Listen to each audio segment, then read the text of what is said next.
The Life of Caius Marcius Coriolanus by Plutarch. The patrician family of the Marci at Rome produced many illustrious men, amongst whom was Cauis Marcius, the grandson of Numa, who became king after the death of Tullus Hostilius. To this family also belonged Publius and Quintus Marcius, who supplied Rome with abundance of excellent water, and Censorinus, twice appointed censor by the Roman people, who afterwards passed a law that no one should hold that office twice. Caius Marcius, the subject of this memoir, was an orphan and brought up by a widowed mother.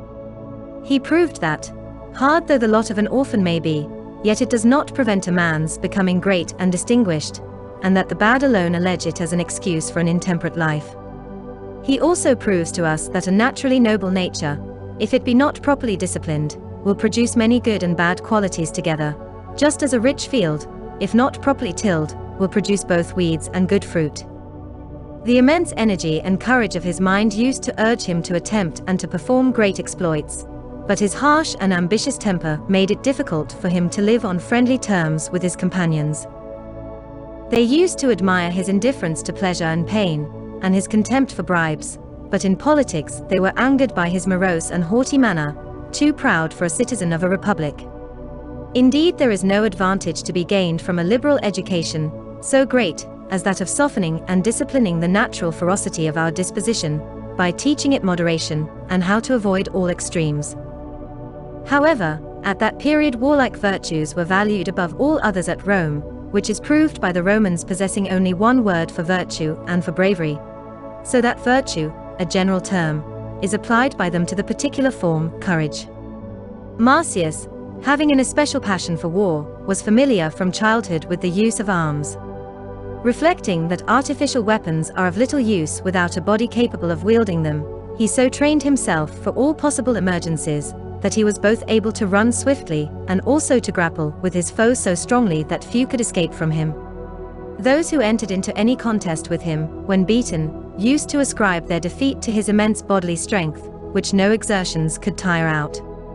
He served his first campaign while yet a youth, when Tarquin, the exiled king of Rome, after many battles and defeats, staked all upon one last throw, and assembled an army to attack Rome. His force consisted chiefly of Latins, but many other Italian states took his part in the war, not from any attachment to his person, but through fear and dislike of the growing power of Rome. In the battle which ensued, in which various turns of fortune took place, Marcius, while fighting bravely under the eye of the dictator himself, saw a Roman fallen and helpless near him. He at once made for this man, stood in front of him, and killed his assailant. After the victory, Marcius was among the first who received the oak leaf crown. This crown is given to him who has saved the life of a citizen in battle, and is composed of oak leaves, either out of compliment to the Arcadians, whom the oracle calls acorn eaters, or because in any campaign in any country it is easy to obtain oak boughs. Or it may be that the oak, sacred to Jupiter the protector of cities, forms a suitable crown for one who has saved the life of a citizen. The oak is the most beautiful of all wild trees, and the strongest of those which are artificially cultivated. It afforded men in early times both food and drink, by its acorns and the honey found in it, while by the bird lime which it produces, it enables them to catch most kinds of birds and other creatures, as additional dainties. This was the battle in which they say that the Dioscuri, Castor and Pollux, appeared, and immediately after the battle were soon in the forum at Rome announcing the victory, with their horses dripping with sweat, at the spot where now there is a temple built in their honor beside the fountain. In memory of this, the day of the victory, the 15th of July, is kept sacred to the Dioscuri. To win distinction early in life is said to quench and satisfy the eagerness of some men whose desire for glory is not keen, but for those with whom it is the ruling passion of their lives, the gaining of honors only urges them on, as a ship is urged by a gale, to fresh achievements. They do not regard themselves as having received a reward, but as having given a pledge for the future, and they feel it their duty not to disgrace the reputation which they have acquired, but to eclipse their former fame by some new deed of prowess.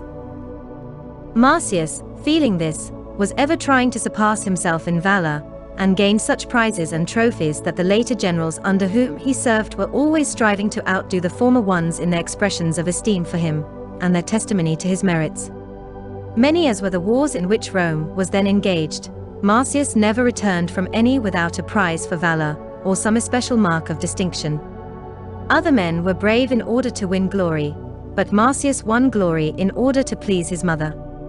That she should hear him praised, see him crowned, and embrace him weeping for joy, was the greatest honor and happiness of his life. Epaminondas is said to have had the same feelings, and to have considered it to be his greatest good fortune that his father and mother were both alive to witness his triumphant success at the Battle of Leuctra. He, however, enjoyed the sympathy and applause of both parents, but Marcius, being fatherless, lavished on his mother all that affection which should have belonged to his father, besides her own share. So boundless was his love for Volumnia that at her earnest desire he even married a wife, but still continued to live in the house of his mother. At this time, when his reputation and influence were very considerable because of his prowess, there was a party quarrel going on in Rome between the Patricians, who wished to defend the privileges of men of property, and the people, who were suffering terrible ill-treatment at the hands of their creditors. Those who possessed a small property were forced either to pledge or to sell it, while those who were absolutely destitute were carried off and imprisoned, though they might be scarred and enfeebled from the wars in which they had served in defense of their country. The last campaign was that against the Sabines, after which their rich creditors promised to treat them with less harshness. In pursuance of a decree of the Senate, Marcus Valerius the consul was the guarantee of this promise.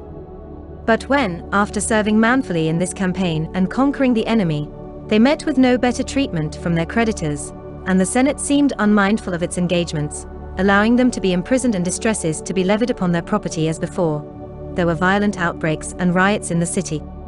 This disturbed condition of the Commonwealth was taken advantage of by the enemy, who invaded the country and plundered it. When the consuls called all men of military age to arms, no one obeyed, and then at last the patricians hesitated. Some thought that they ought to yield to the lower classes, and make some concessions instead of enforcing the strict letter of the law against them, while others, among whom was Marcius, opposed this idea, not because he thought the money of great consequence, but because he considered this to be the beginning of an outburst of democratic insolence which a wise government would take timely measures to suppress before it gathered strength. As the Senate, although it frequently met, came to no decision on this matter, the plebeians suddenly assembled in a body, left the city, and established themselves on what was afterwards called the Mons Sacra, or Sacred Hill, near the river Anio. They abstained from all factious proceedings, and merely stated that they had been driven from the city by the wealthy classes. Air and water and a place in which to be buried, they said, could be obtained anywhere in Italy, and they could get nothing more than this in Rome, except the privilege of being wounded or slain in fighting battles on behalf of the rich. At this demonstration, the Senate became alarmed, and sent the most moderate and popular of its members to treat with the people.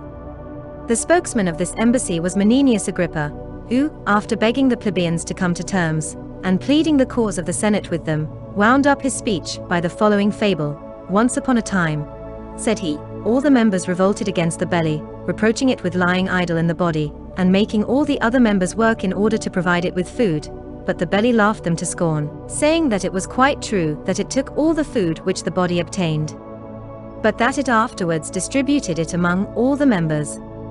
This, he said, is the part played by the Senate in the body politic. It digests and arranges all the affairs of the state, and provides all of you with wholesome and useful measures.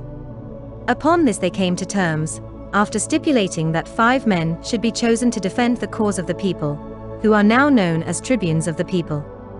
They chose for the first tribunes the leaders of the revolt, the chief of whom were Junius Brutus and Sicinius Volutus. As soon as the state was won again, the people assembled under arms, and zealously offered their services for war to their rulers. Marcius, though but little pleased with these concessions which the plebeians had wrung from the patricians, yet, noticing that many patricians were of his mind, called upon them not to be outdone in patriotism by the plebeians, but to prove themselves their superiors in valor rather than in political strength. Corioli was the most important city of the Volscian nation, with which Rome then was at war. The consul Cominius was besieging it, and the Volskians, fearing it might be taken, gathered from all quarters, meaning to fight a battle under the city walls, and so place the Romans between two fires. Cominius divided his army, and led one part of it to fight the relieving force, leaving Titus Lartius, a man of the noblest birth in Rome, to continue the siege with the rest of his troops. The garrison of Corioli, despising the small numbers of their besiegers, attacked them and forced them to take shelter within their camp. But there Marcius with a few followers checked their onset, slew the foremost, and with a loud voice called on the Romans to rally. He was, as Cato said a soldier should be, not merely able to deal weighty blows, but struck terror into his enemies by the loud tones of his voice and his martial appearance, so that few dared to stand their ground before him. Many soldiers rallied round him and forced the enemy to retreat, but he, not satisfied with this, followed them close and drove them in headlong flight back to the city. On arriving there, although he saw that the Romans were slackening their pursuit as many missiles were aimed at them from the city walls, and none of them thought of daring to enter together with the fugitives into a city full of armed men, yet he stood and cheered them on, loudly telling them that fortune had opened the city gates as much to the pursuers as to the pursued. Few cared to follow him, but he, forcing his way through the crowd of fugitives, entered the city with them, none daring at first to withstand him. Soon, when the enemy saw how few of the Romans were within the gates, they rallied and attacked them. Marcius, in the confused mass of friends and foes, fought with incredible strength, swiftness, and courage, overthrowing all whom he attacked, driving some to the further parts of the town, and forcing others to lay down their arms, so that Lartius was able to march the rest of the Roman army into the gates unmolested. When the city was taken, the greater part of the soldiers fell to plundering it, which greatly vexed Marcius. He loudly exclaimed that it was a disgraceful thing, when the consul was on the point of engaging with the enemy, that they should be plundering, or, on the pretext of plunder, keeping themselves safe out of harm's way.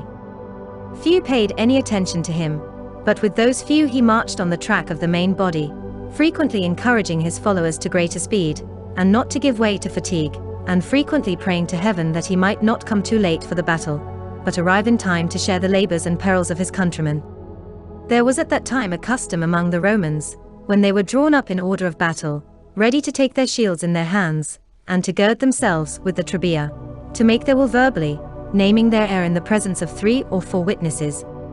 The Roman army was found by Marcius in the act of performing this ceremony.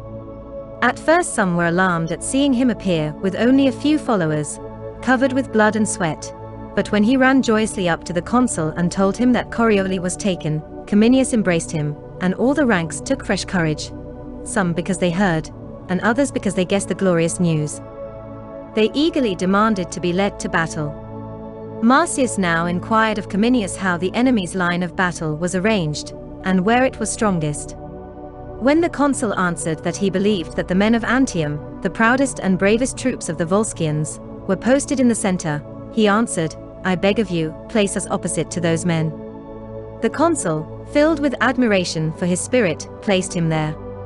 As soon as the armies met, Marcius charged before the rest, and the Volskians gave way before his onset.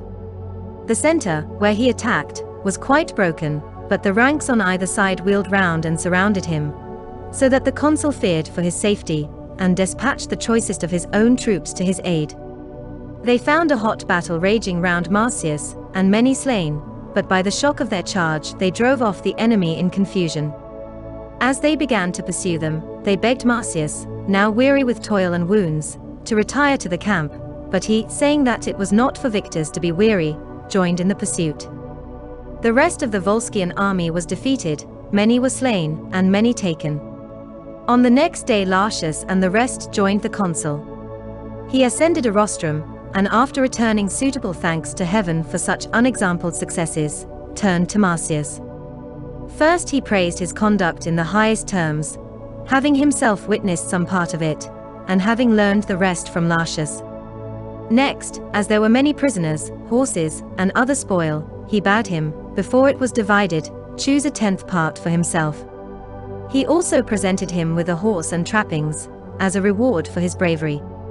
As all the Romans murmured their approval, Marcius coming forward said that he gladly accepted the horse, and was thankful for the praise which he had received from the consul. As for the rest, he considered that to be mere pay, not a prize, and refused it, preferring to take his share with the rest. "One especial favor," said he, "I do beg of you. I had a friend among the Volskians, who now is a captive, and from having been a rich and free man has fallen to the condition of a slave. I wish to relieve him from one of his many misfortunes, that of losing his liberty and being sold for a slave." After these words, Marcius was cheered more than he had been before, and men admired his disinterestedness more than they had admired his bravery. Even those who grudged him his extraordinary honors now thought that by his unselfishness, he had shown himself worthy of them, and admired his courage in refusing such presents more than the courage by which he had won the right to them. Indeed, the right use of riches is more glorious than that of alms, but not to desire them at all is better even than using them well. When the cheering caused by Marcius's speech had subsided, Cominius said, "Fellow soldiers, we cannot force a man against his will to receive these presents, but, unless his achievements have already won it for him, let us give him the title of Coriolanus, which he cannot refuse, seeing for what it is bestowed, and let us confirm it by a general vote." Hence he obtained the third name of Coriolanus. From this we may clearly see that his own personal name was Caius, and that Marcius was the common name of his family, while the third name was added afterwards to mark some particular exploit, peculiarity, or virtue in the bearer. So also did the Greeks in former ages give men names derived from their actions, such as Callinicus, the victor, or Soter, the preserver, or from their appearance, as Fusco, the fat, or Grypus, the hook-nosed, or from their virtues, as Euergetes, the benefactor, or Philadelphus, the lover of his brethren, which were names of the Ptolemies, or from their success, as Eudaemon, the fortunate, a name given to the second king of the race of Battus.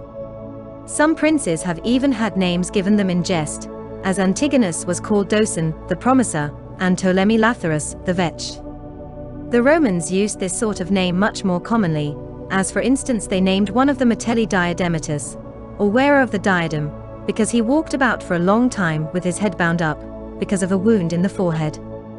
Another of the same family was named Sila, the swift, because of the wonderful quickness with which he provided a show of gladiators on the occasion of his father's funeral. Some even to the present day derive their names from the circumstances of their birth, as for instance a child is named Proculus if his father be abroad when he is born, and Posthumus if he be dead. If one of twins survive, he is named Vopiscus.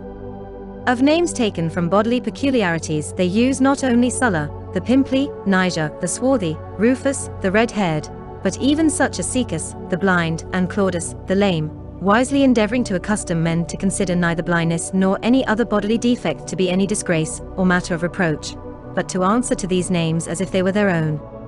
However, this belongs to a different branch of study.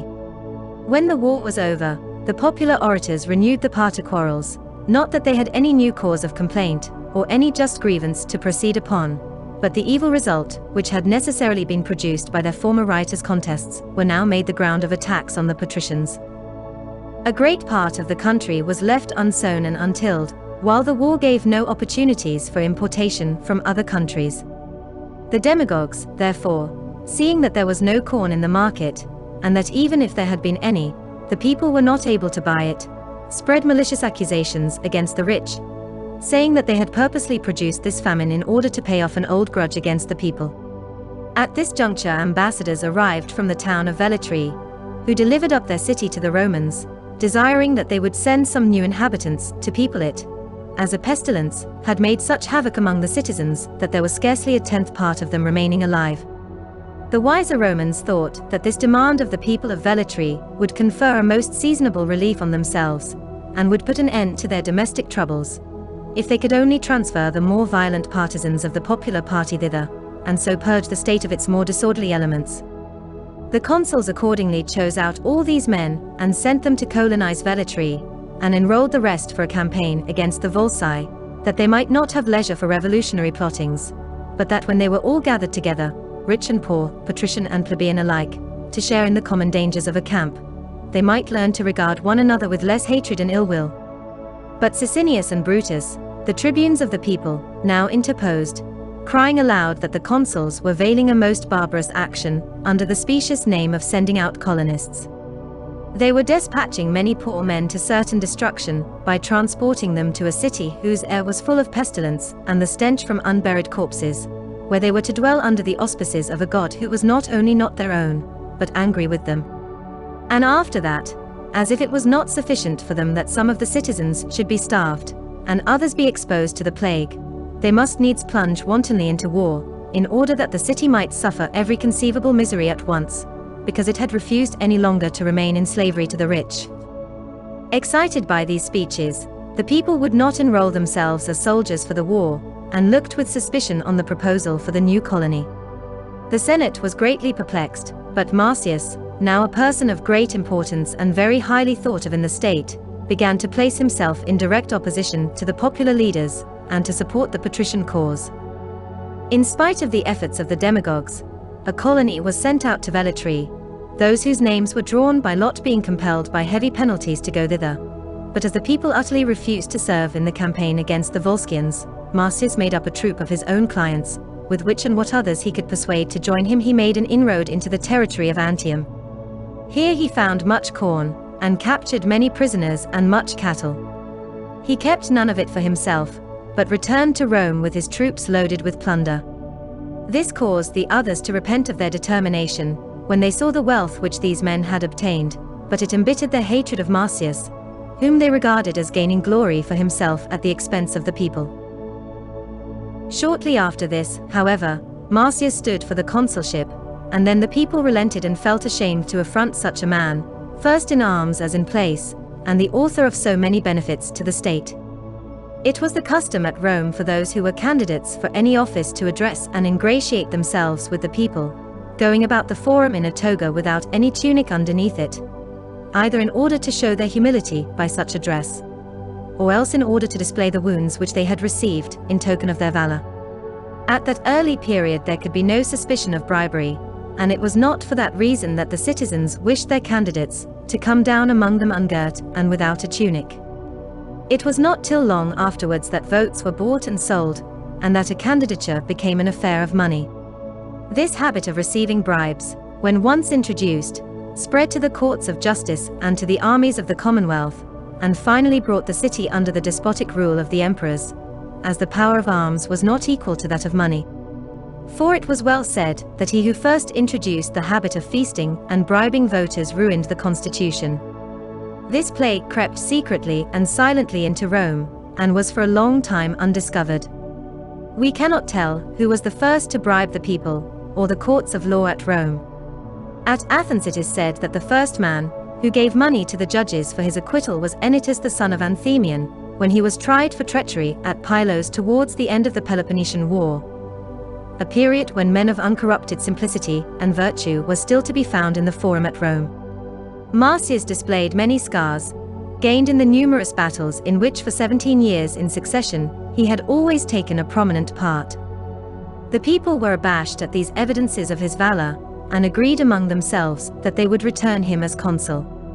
But when, on the day of election, he appeared in the forum, escorted by a splendid procession of the entire Senate, and all the patricians were seen collected round him evidently intent upon obtaining his election, many of the people lost their feeling of goodwill towards him, and regarded him with indignation and envy, which passions were assisted by their fear lest, if a man of such aristocratic tendencies, and such influence with the patricians, should obtain power, he might altogether destroy the liberties of the people.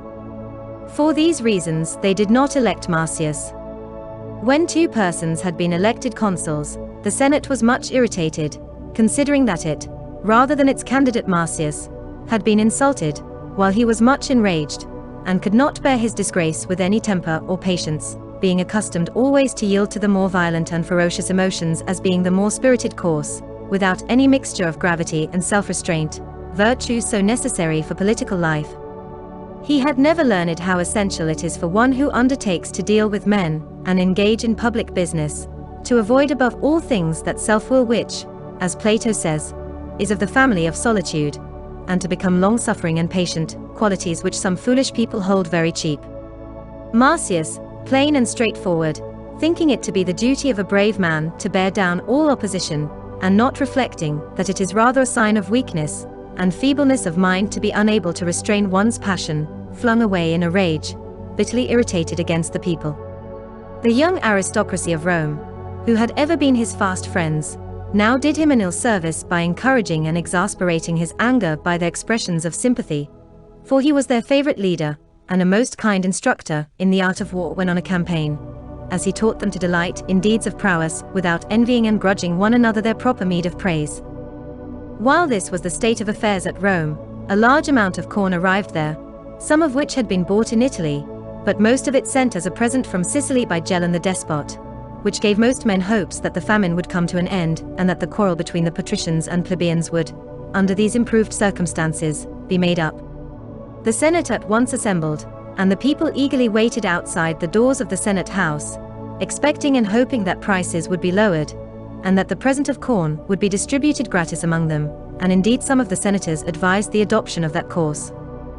Marcius, however, rose and bitterly inveighed against those who favored the people, calling them demagogues and betrayers of their own order, alleging that by such gratification, they did but cherish that spirit of boldness and arrogance which had been spread among the people against the patricians, which they would have done well to crush upon its first appearance, and not suffer the plebeians to grow so strong by giving so much power to the tribunes of the people. Now, he urged, they had become formidable because every demand they made had been agreed to, and nothing done against their wishes. They contemned the authority of the consuls, and lived in defiance of the constitution, governed only by their own seditious ringleaders, to whom they gave the title of tribunes. For the Senate to sit and decree largesses of corn to the populace, as is done in the most democratic states in Greece, would merely be to pay them for their disobedience, to the common ruin of all classes. They cannot, he went on to say, consider this largesse of corn to be a reward for the campaign in which they have refused to serve, or for the secession by which they betrayed their country, or the scandals which they have been so willing to believe against the Senate. As they cannot be said to deserve this bounty, they will imagine that it has been bestowed upon them by you because you fear them and wish to pay your court to them. In this case, there will be no bounds to their insubordination, and they never will cease from riots and disorders. To give it them is clearly an insane proceeding. Nay, we ought rather, if we are wise, to take away from them this privilege of the tribuneship, which is a distinct subversion of the consulate, and a cause of dissension in the city, which now is no longer one, as before, but is rent asunder in such a manner that there is no prospect of our ever being reunited, and ceasing to be divided into two hostile factions. With much talk to this effect Marcius excited the young men, with whom he was influential, and nearly all the richer classes, who loudly declared that he was the only man in the state who was insensible both to force and to flattery. Some of the elders, however, opposed him, foreseeing what would be the result of his policy. Indeed, no good resulted from it. The tribunes of the people, as soon as they heard that Marcius had carried his point, rushed down into the forum and called loudly upon the people to assemble and stand by them. A disorderly assembly took place, and on a report being made of Marcius's speech, the fury of the people was so great that it was proposed to break into the Senate house, but the tribunes turned all the blame upon Marcius alone, and sent for him to come and speak in his own defense. As this demand was insolently refused, the tribunes themselves, together with the aediles, went to bring him by force, and actually laid hands upon him. However, the patricians rallied round him, thrust away the tribunes of the people, and even beat the aediles, their assistants in this quarrel. Night put an end to the conflict, but at daybreak the consuls, seeing the people terribly excited, and gathering in the forum from all quarters, began to fear the consequences of their fury. They assembled the senators and bade them endeavor, by mild language and healing measures, to pacify the multitude, as it was no season for pride or for standing upon their dignity, but if they were wise they would perceive that so dangerous and critical a posture of affairs required a temperate and popular policy. The majority of the senators yielded, and the consuls proceeded to soothe the people in the best way they could, answering gently such charges as had been brought against them, even speaking with the utmost caution, when blaming the people for their late outrageous conduct, and declaring that there should be no difference of opinion between them about the way in which corn should be supplied, and about the price of provisions. As the people now for the most part had cooled down, and from their attentive and orderly demeanor were evidently much wrought upon by the words of the consuls, the tribunes came forward and addressed them. They said that now that the Senate had come to a better frame of mind, the people would willingly make concessions in their turn, but they insisted that Marcius should apologize for his conduct, or deny if he could that he had excited the Senate to destroy the constitution, that when summoned to appear he had disobeyed, and that finally he had, by beating and insulting the aediles in the marketplace, done all that lay in his power to raise a civil war and make the citizens shed one another's blood. Their object in saying this was either to humble Marcius, by making him entreat the clemency of the people, which was much against his haughty temper, or else expecting that he would yield to his fiery nature, and make the breach between himself and the people incurable. The latter was what they hoped for from their knowledge of his character. Marcius came forward to speak in his defense, and the people stood listening in dead silence. But when, instead of the apologetic speech, which they expected, he began to speak with a freedom which seemed more like accusing them than defending himself, while the tones of his voice and the expression of his countenance showed a fearless contempt for his audience, the people became angry, and plainly showed their disapprobation of what he said. Upon this, Sicinius, the boldest of the tribunes, after a short consultation with his colleagues, came forward and said that the tribunes had condemned Marcius to suffer the penalty of death, and ordered the aediles to lead him at once to the Capitol, and cast him down the Toponian rock. When the aediles laid hold of him, many of the people themselves seemed struck with horror and remorse, and the patricians in the wildest excitement called upon one another to rescue him, and by main force tore him from his assailants and placed him in the midst of themselves. Some of them held out their hands and besought the populace by signs, as no voice could be heard in such an uproar.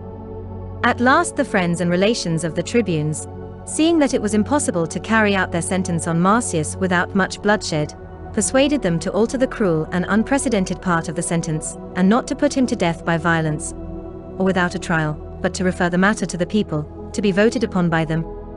Upon this Sicinius, turning to the patricians, demanded what they meant by rescuing Marcius from the people when they intended to punish him. They at once retorted, "Nay, what do you mean by dragging one of the bravest and best men in Rome to a cruel and illegal death?" "You shall not," answered Sicinius, "make that a ground of quarrel with the people, for we allow you what you demand, that this man be put on his trial. You, Marcius, we summon to appear in the forum on the 3rd market day ensuing, and prove your innocence if you can, as the votes of your countrymen will be then taken about your conduct." The patricians were glad enough to terminate the affair in this way, and retired rejoicing, bearing Marcius with them. During the time which was to elapse before the 3rd market day, which the Romans hold on every 9th day, and therefore call them Nundini, they had some hope that a campaign against the people of Antium would enable them to put off the trial until the people's anger had abated through length of time and warlike occupations. Afterwards, as they came to terms at once with the Antiates, the patricians held frequent meetings, in which they expressed their fear of the people, and considered by what means they could avoid delivering Marcius up to them, and prevent their mob orators from exciting them. Appius Claudius, who had the reputation of being the bitterest enemy of the people in Rome, gave it as his opinion that the Senate would destroy itself and ruin the state utterly if it permitted the people to assume the power of trying patricians and voting on their trials, while the older men, and those who were more inclined to the popular side, thought that this power would render the people gentle and temperate, and not savage and cruel. The people, they said, did not despise the Senate, but imagined that they were despised by it, so that this privilege of holding the trial would agreeably salve their wounded vanity, and as they exercised their franchise, they would lay aside their anger. Marcius, perceiving that the Senate, divided between their regard for himself and their fear of the people, knew not what to do, himself asked the tribunes of the people what it was that he was charged with, and what indictment they intended to bring against him at his trial. When they answered that the charge against him was one of treason, because he had attempted to make himself absolute despot in Rome, and that they would prove it, he at once rose, saying that he would at once defend himself before the people on that score, and that if he were convicted, he would not refuse to undergo any punishment whatever. "Only," said he, "do not bring forward some other charge against me, and deceive the Senate." When they had agreed upon these conditions, the trial took place. The tribunes, however, when the people assembled, made them vote by tribes, and not by centuries, by which device the votes of rich respectable men, who had served the state in the wars, would be swamped by those of the needy rabble who cared nothing for truth or honor. In the next place, they passed by the charge of treason as being impossible to prove, and repeated what Marcius had originally said before the Senate, when he dissuaded them from lowering the price of corn, and advised the abolition of the office of tribune.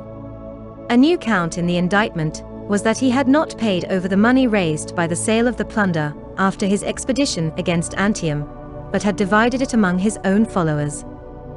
This last accusation is said to have disturbed Marcius more than all the rest, as he had never expected it, and was not prepared with any answer that would satisfy the people, so that the praises which he bestowed on those who had made that campaign with him only angered the far greater number who had not done so. At last the people voted. Marcius was condemned by a majority of the tribes, and was sentenced to perpetual banishment. After sentence was passed, the people displayed greater joy than if they had won a pitched battle, while the Senate was downcast and filled with regret at not having run any risks rather than allow the people to obtain so much power, and use it so insolently. Nor was there any need for distinctions of dress, or anything else to distinguish the two parties, because a plebeian might be told at once by his delight, a patrician by his sorrow. Marcius himself, however, remained unmoved. Proud and haughty as ever, he appeared not to be sorry for himself, and to be the only one of the patricians who was not. This calmness, however, was not due to any evenness of temper, or any intention of bearing his wrongs meekly. It arose from concentrated rage and fury, which many do not know to be an expression of great grief. When the mind is inflamed with this passion, it casts out all ideas of submission or of quiet. Hence an angry man is courageous, just as a fever patient is hot, because of the inflamed throbbing excitement of his mind. And Marcius soon showed that this was his own condition. He went home, embraced his weeping wife and mother, bade them bear this calamity with patience, and at once proceeded to the city gates, escorted by the patricians in a body. Thence, taking nothing with him, and asking no man for anything, he went off, accompanied by 3 or 4 of his clients. He remained for a few days at some farms near the city, agitated deeply by conflicting passions. His anger suggested no scheme by which he might benefit himself, but only how to revenge himself on the Romans. At length he decided that he would raise up a cruel war against them, and proceeded at once to make application to the neighboring nation of the Volskians, whom he knew to be rich and powerful, and only to have suffered sufficiently by their late defeats to make them desirous of renewing their quarrel with Rome. There was a certain citizen of Antium named Tullus Aufidius, who, from his wealth, courage, and noble birth, was regarded as the most important man in the whole Volscian nation.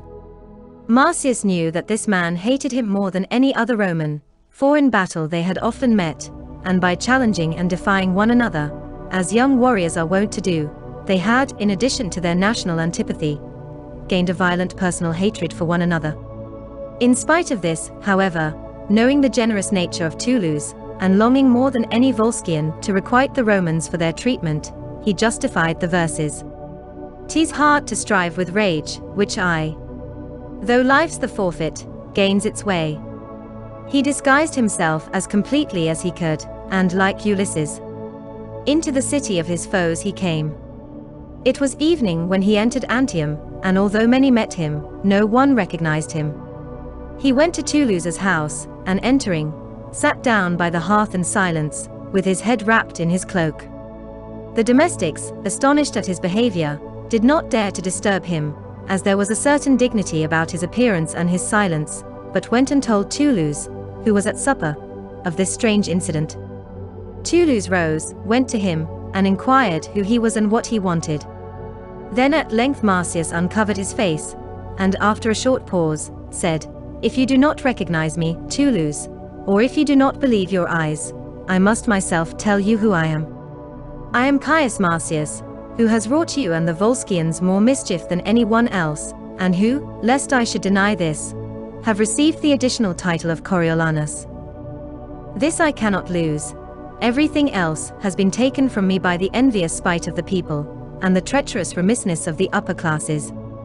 I am an exile, and I now sit as a suppliant on your hearth, begging you, not for safety or protection, for should I have come hither if I feared to die, but for vengeance against those who drove me forth, which I am already beginning to receive by putting myself in your hands. If then, my brave Toulouse, you wish to attack your foes, make use of my misfortunes, and let my disgrace be the common happiness of all the Volskians. I shall fight for you much better than I have fought against you, because I have the advantage of knowing exactly the strength and weakness of the enemy. If, however, you are tired of war, I have no wish for life, nor is it to your credit to save the life of one who once was your personal enemy, and who now is worn out and useless." Toulouse was greatly delighted with this speech, and giving him his right hand, answered, "Rise, Marcius, and be of good courage. You have brought us a noble present, yourself, rest assured that the Volskians will not be ungrateful."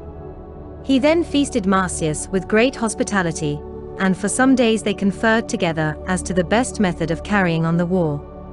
Rome meanwhile was disturbed by the anger of the Patricians towards the plebeians, especially on account of the banishment of Marcius, and by many portents, which were observed both by the priests and by private persons, one of which was as follows. There was one Titus Latinus, a man of no great note, but a respectable citizen, and by no means addicted to superstition. He dreamed that he saw Jupiter face to face, and that the god bade him tell the Senate that they had sent a bad dancer before his procession, and one who was very displeasing to him. On first seeing this vision he said that he disregarded it, but after it had occurred a second and a third time, he had the unhappiness to see his son sicken and die, while he himself suddenly lost the use of his limbs. He told this story in the Senate house, to which he had been carried on a litter, and as soon as he had told it, he found his bodily strength return, rose, and walked home. The senators, greatly astonished, inquired into the matter. It was found that a slave, convicted of some crime, had been ordered by his master to be flogged through the marketplace, and then put to death. While this was being done, and the wretch was twisting his body in every kind of contortion, as he writhed under the blows, the procession, by chance, was following after him. Many of those who walked in it were shocked at the unseemliness of the spectacle, and disgusted at its inhumanity, but no one did anything more than reproach and execrate a man who treated his slaves with so much cruelty. At that period men treated their slaves with great kindness, because the master himself worked and ate in their company, and so could sympathize more with them. The great punishment for a slave who had done wrong was to make him carry round the neighborhood the piece of wood on which the pole of a wagon is rested. The slave who has done this and been seen by the neighbors and friends, lost his credit, and was called furcifer, for the Romans call that piece of timber furca, a fork, which the Greeks call hypostates, a supporter. So when Latinus related his dream to the senators, and they were wondering who the bad and unacceptable dancer could be who had led the procession, some of them remembered the slave, who had been flogged through the marketplace, and there put to death. At the instance of the priests, the master of the slave was punished for his cruelty, and the procession and ceremonies were performed anew in honor of the gods. Hence we may see how wisely Numa arranged this, among other matters of ceremonial. Whenever the magistrates or priests were engaged in any religious rite, a herald walked before them crying in a loud voice, "Hoc age." The meaning of the phrase is, "Do this," meaning to tell the people to apply their minds entirely to the religious ceremony, and not to allow any thought of worldly things to distract their attention, because men as a rule only attend to such matters by putting a certain constraint on their thoughts. It is the custom in Rome to begin a sacrifice, a procession, or a spectacle, over again, not only when anything of this kind happens, but for any trifling reason. Thus, if one of the horses drawing the sacred car, called fencer, stumbles, or the charioteer takes the reins in his left hand, they have decreed that the procession must begin again. In later times they have been known to perform one sacrifice 30 times, because every time some slight omission or mistake took place. Meanwhile Marcius and Toulouse in Antium held private conferences with the chief men of the Volskians, and advised them to begin the war while Rome was divided by its domestic quarrels. They discountenanced this proposal, because a truce and cessation of hostilities for 2 years had been agreed upon, but the Romans themselves gave them a pretext for breaking the truce, by a proclamation, which was made at the public games, that all Volskians should quit the city before sunset. Some say this was effected by a stratagem of Marcius, who sent a false accusation against the Volskians to the magistrates at Rome, saying that during the public games they meant to attack the Romans and burn the city. This proclamation made them yet bitterer enemies to the Romans than before, and Toulouse, wishing to bring the business to a climax, induced his countrymen to send ambassadors to Rome to demand back the cities and territory which the Romans had taken from the Volskians in the late war. The Romans were very indignant when they heard these demands and made answer that the Volskians might be the first to take up arms, but that the Romans would be the last to lay them down. Upon this, Toulouse convoked a general assembly, in which, after determining upon war, he advised them to summon Marcius to their aid, not owing him any grudge for what they had suffered at his hands, but believing that he would be more valuable to them as a friend than he had been dangerous as an enemy. Marcius was called before the assembly, and having addressed the people, was thought by them to know how to speak as well as how to fight, and was considered to be a man of great ability and courage. He, together with Toulouse, was nominated general with unlimited powers. As he feared the Volskians would take a long time to prepare for the war, and that meanwhile the opportunity for attack might pass away, he ordered the leading men in the city to make all necessary preparations, and himself taking the boldest and most forward as volunteers, without levying any troops by compulsory conscription, made a sudden and unexpected inroad into the Roman territory. Here he obtained so much plunder that the Volskians were wearied with carrying it off and consuming it in their camp. However, his least object was to obtain plunder and lay waste the country. His main desire was to render the Patricians suspected by the people. While all else was ravaged and destroyed, he carefully protected their farms, and would not allow any damage to be done, or anything to be carried off from them. This increased the disorders at Rome, the Patricians reproaching the people for having unjustly banished so able a man, while the plebeians accused them of having invited Marcius to attack in order to obtain their revenge, and said that, while others fought, they sat as idle spectators, having in the war itself a sure safeguard of their wealth and estates. Having produced this new quarrel among the Romans, and besides loading the Volskians with plunder, having taught them to despise their enemy, Marcius led his troops back in safety. By great and zealous exertions the entire Volscian nation was soon assembled under arms. The force thus raised was very large. Part was left to garrison the cities, as a measure of precaution, while the rest was to be used in the campaign against Rome. Marcius now left Toulouse to determine which corps he would command. Toulouse, in answer, said that as Marcius, he knew, was as brave a man as himself, and had always enjoyed better fortune in all his battles, he had better command the army in the field. He himself, he added, would remain behind, watch over the safety of the Volscian cities, and supply the troops with necessaries. Marcius, strengthened by this division of the command, marched to the town of Circeii, a Roman colony. As it surrendered, he did it no harm, but laid waste the country of Latium, where he expected the Romans would fight a battle in defense of their allies the Latins, who frequently sent to entreat their protection.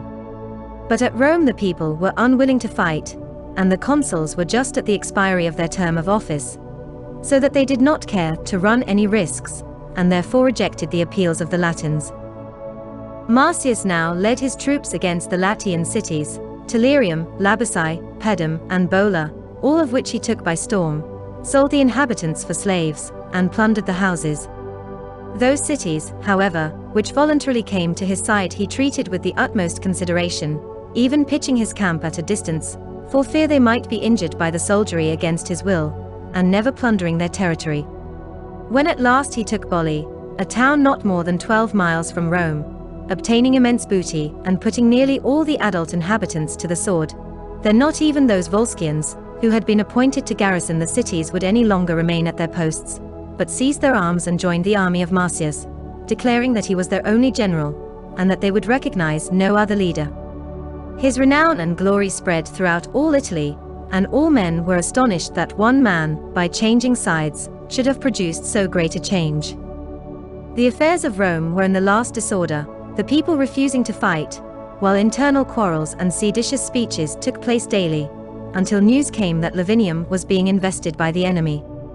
This town contains the most ancient images and sacred things of the tutelary deities of Rome, and is the origin of the Roman people, being the first town founded by Aeneas. Upon this a very singular change of opinions befell both the people and the Senate.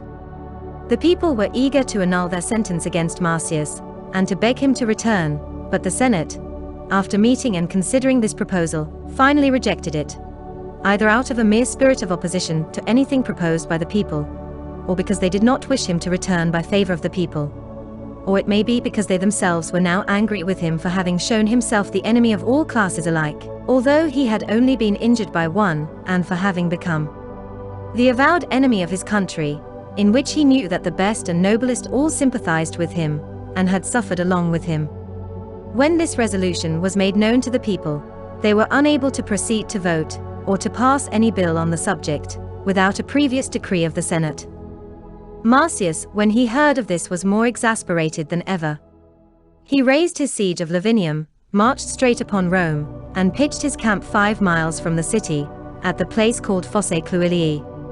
The appearance of his army caused much terror and disturbance, but nevertheless put an end to sedition, for no magistrate or patrician dared any longer oppose the people's desire to recall him. When they beheld the women running distractedly through the city, the old men weeping and praying at the altars, and no one able to take courage and form any plan of defense, it was agreed that the people had been right in wishing to come to terms with Marcius, and that the Senate had committed a fatal error in inflicting a new outrage upon him, just at the time when all unkindness might have been buried. It was determined, therefore, by the whole city that an embassy should be dispatched to Marcius, to offer him restoration to his own country, and to beg of him to make peace. Those of the Senate who were sent were relations of Marcius, and expected to be warmly welcomed by a man who was their near relation and personal friend. Nothing of the kind, however, happened. They were conducted through the enemy's camp, and found him seated, and displaying insufferable pride and arrogance, with the chiefs of the Volskians standing round him. He bade the ambassadors deliver their message, and after they had, in a supplicatory fashion, pronounced a conciliatory oration, he answered them, dwelling with bitterness on his own unjust treatment. And then in his capacity of general-in-chief of the Volskians, he bade them restore the cities and territory which they had conquered in the late war, and to grant the franchise to the Volskians on the same terms as enjoyed by the Latins. These, he said, were the only conditions on which a just and lasting peace could be made. He allowed them a space of 30 days for deliberation, and on the departure of the ambassadors immediately drew off his forces. This affair gave an opportunity to several of the Volskians, who had long envied and disliked his reputation and the influence which he had with the people. Among these was Toulouse himself, who had not been personally wronged by Marcius, but who, as it is natural he should, felt vexed at being totally eclipsed and thrown into the shade, for the Volskians now thought Marcius the greatest man in their whole nation, and considered that any one else ought to be thankful for any measure of authority that he might think fit to bestow. Hence secret hints were exchanged, and private meetings held, in which his enemies expressed their dissatisfaction, calling the retreat from Rome an act of treason, not indeed that he had betrayed any cities or armies to the enemy, but he had granted them time, by which all other things are won and lost. He had given the enemy a breathing time, they said, of 30 days, being no less than they required to put themselves in a posture of defense. Marcius during this time was not idle, for he attacked and defeated the allies of the Romans, and captured 7 large and populous towns. The Romans did not venture to come to help their allies, but hung back from taking the field, and seemed as if paralyzed and benumbed.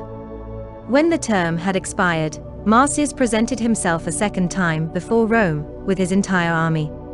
The Romans now sent a second embassy, begging him to lay aside his anger, withdraw the Volskians from the country, and then to make such terms as would be for the advantage of both nations.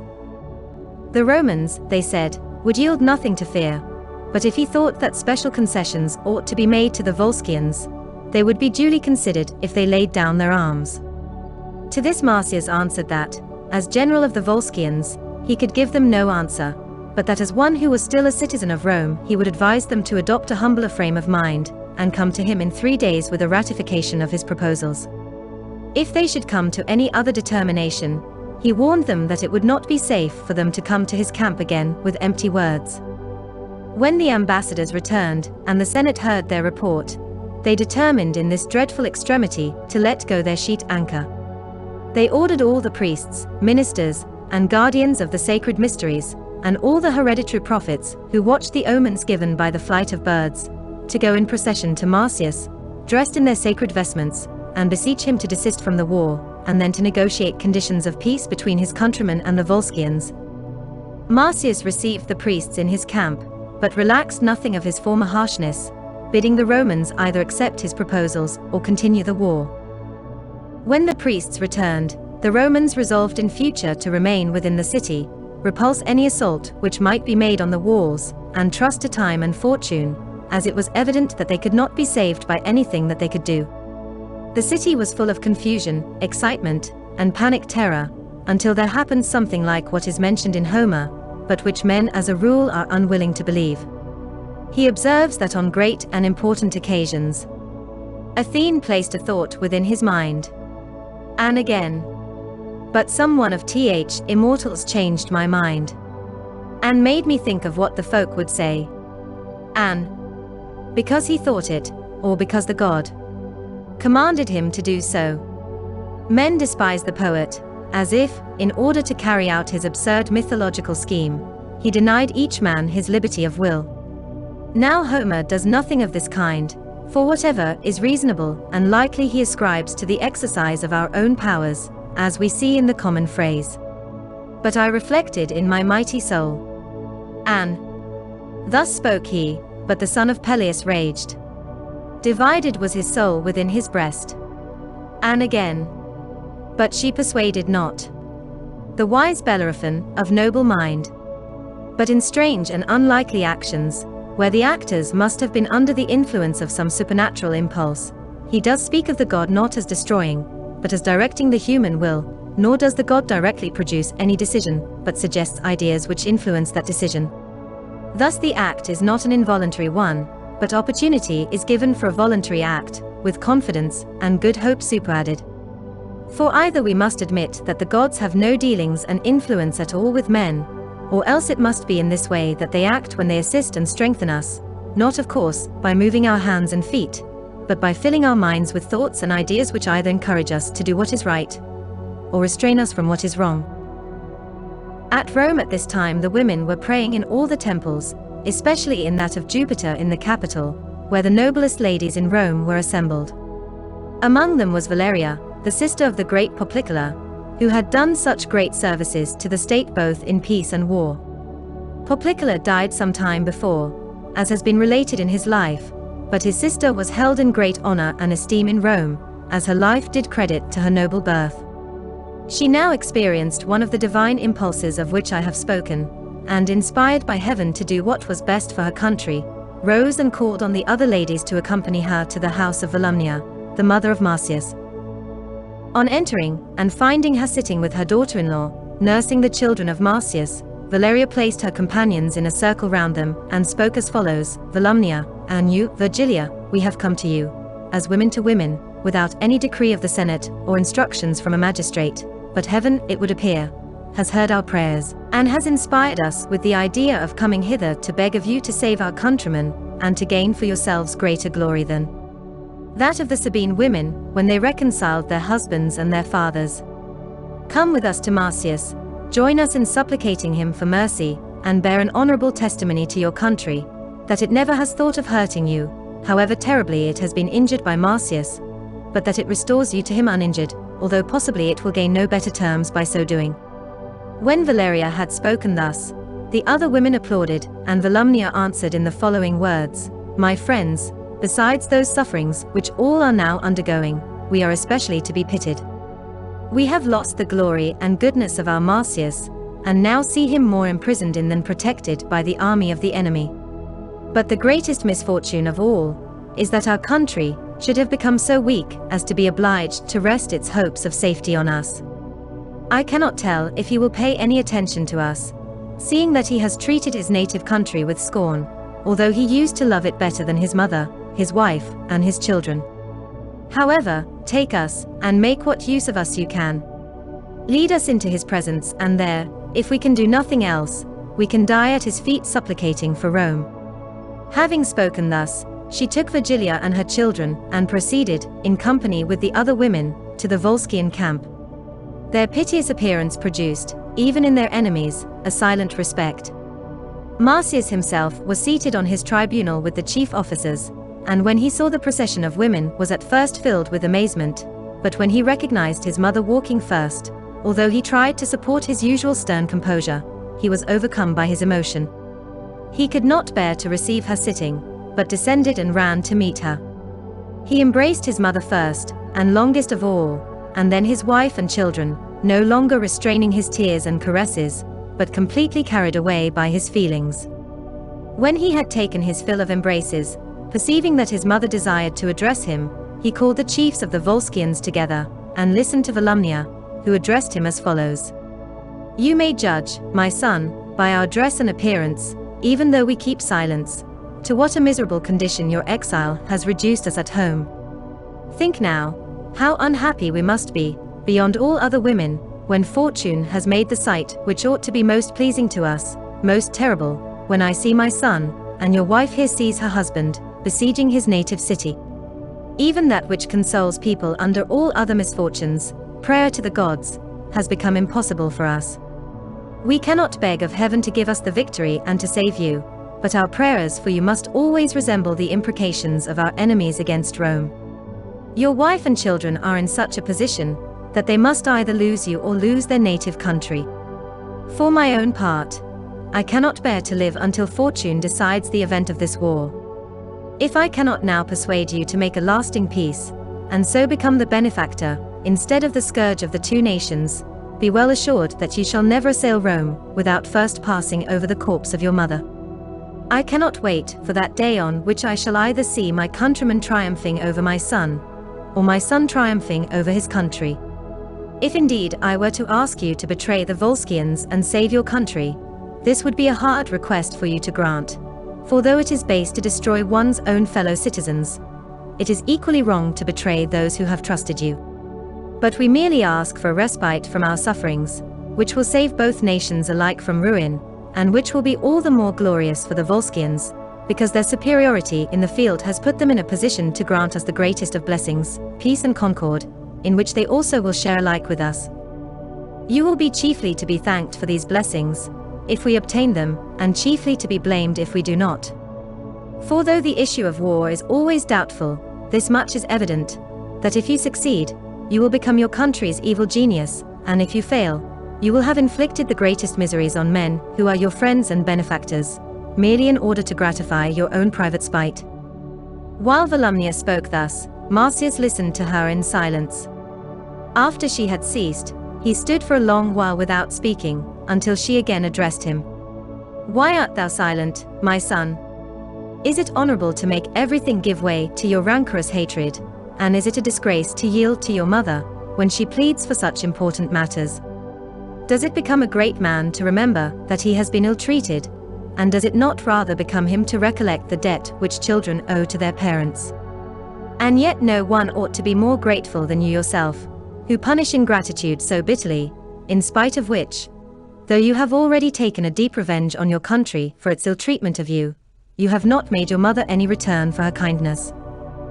It would have been right for me to gain my point without any pressure, when pleading in such a just and honorable cause, but if I cannot prevail by words, this resource alone is left me. Saying this, she fell at his feet, together with his wife and children. Marcius, crying out, "What have you done to me, mother?" raised her from the ground, and pressing her hand violently, exclaimed, "You have conquered, your victory is a blessed one for Rome, but ruinous to me, for I shall retreat conquered by you alone." After speaking thus, and conferring for a short time in private with his mother and his wife, he at their own request sent them back to Rome, and the following night led away the Volscian army. Various opinions were current among the Volscians about what had taken place. Some blamed him severely, while others approved, because they wished for peace. Others again, though they disliked what he had done, yet did not regard him as a traitor, but as a soft-hearted man, who had yielded to overwhelming pressure. However, no one disobeyed him, but all followed him in his retreat, though more out of regard for his noble character than for his authority. The Roman people, when the war was at an end, showed even more plainly than before what terror and despair they had been in. As soon as they saw the Volscians retreating from their walls, all the temples were opened, and filled with worshippers crowned with garlands and sacrificing as if for a victory. The joy of the Senate and people was most conspicuously shown in their gratitude to the women, whom they spoke of as having beyond all doubt saved Rome. The Senate decreed that the magistrates should grant to the women any mark of respect and esteem which they themselves might choose. The women decided on the building of the Temple of Female Fortune, the expenses of which they themselves offered to subscribe, only asking the state to undertake the maintenance of the services in it. The Senate praised their public spirit, but ordered the temple and shrine to be built at the public expense. Nevertheless, the women with their own money provided a second image of the goddess, which the Romans say, when it was placed in the temple, was heard to say, "A pleasing gift have women placed me here." The legend says that this voice was twice heard, which seems impossible and hard for us to believe. It is not impossible for statues to sweat, to shed tears, or to be covered with spots of blood, because wood and stone often, when mouldering or decaying, collect moisture within them, and not only send it forth with many colors derived from their own substance, but also receive other colors from the air, and there is nothing that forbids us to believe that by such appearances as these heaven may foreshadow the future. It is also possible that statues should make sounds like moaning or sighing, by the tearing asunder of the particles of which they are composed, but that articulate human speech should come from inanimate things is altogether impossible, for neither the human soul, nor even a god can utter words without a body fitted with the organs of speech. Whenever therefore we find many credible witnesses who force us to believe something of this kind, we must suppose that the imagination was influenced by some sensation, which appeared to resemble a real one, just as in dreams we seem to hear when we hear not, and to see when we see not. Those persons, however, who are full of religious fervor and love of the gods, and who refuse to disbelieve or reject anything of this kind, find in its miraculous character, and in the fact that the ways of God are not as our ways, the great support to their faith. For he resembles mankind in nothing, neither in nature, nor movement, nor learning, nor power, and so it is not to be wondered at if he does what seems to us impossible. Nay, though he differs from us in every respect, it is in his works that he is most unlike us. But, as Heraclitus says, our knowledge of things divine mostly fails for want of faith. When Marcius returned to Antium, Toulouse, who had long hated him and envied his superiority, determined to put him to death, thinking that if he let slip the present opportunity, he should not obtain another. Having suborned many to bear witness against him, he called upon him publicly to render an account to the Volskians of what he had done as their general. Marcius, fearing to be reduced to a private station while his enemy Toulouse, who had great influence with his countrymen, was general, answered that he had been given his office of commander-in-chief by the Volscian nation, and to them alone would he surrender it, but that as to an account of what he had done, he was ready at that moment, if they chose, to render it to the people of Antium. Accordingly the people assembled, and the popular orators endeavored by their speeches to excite the lower classes against Marcius. When, however, he rose to speak, the mob were awed to silence, while the nobility, and those who had gained by the peace, made no secret of their goodwill towards him, and of their intention to vote in his favor. Under these circumstances, Toulouse was unwilling to let him speak, for he was a brilliant orator, and his former services far outweighed his last offense. Indeed, the whole indictment was a proof of how much they owed him, for they never could have thought themselves wronged by not taking Rome, if Marcius had not brought them so near to taking it. Toulouse, therefore, thought that it would not do to wait, or to trust to the mob, but he and the boldest of his accomplices, crying out that the Volskians could not listen to the traitor, nor endure him to play the despot over them by not laying down his command, rushed upon him in a body and killed him, without any of the bystanders interfering in his behalf. However, the most part of the nation was displeased at this act, as was soon proved by the numbers who came from every city to see his dead body, by the splendid funeral with which he was honored, and by the arms and trophies which were hung over his tomb, as that of a brave man and a consummate general. The Romans, when they heard of his death, made no sign of either honor or anger towards him, except that they gave permission to the women, at their request, to wear mourning for him for 10 months, as if they were each mourning for her father, her brother, or her son. This was the extreme limit of the period of mourning, which was fixed by Numa Pompilius, as has been related in his life. The loss of Marcius was at once felt by the Volscians. First of all, they quarreled with the Equi, their friends and allies, and even came to blows with them. Next, they were defeated by the Romans in a battle in which Toulouse was slain, and the flower of the Volscian army perished. After this disaster they were glad to surrender at discretion, and become the subjects of Rome. Thank you for watching. If you enjoyed this version of Plutarch's life of Caius Marcius Coriolanus, please let us know by hitting the like and subscribe buttons. We will see you next time.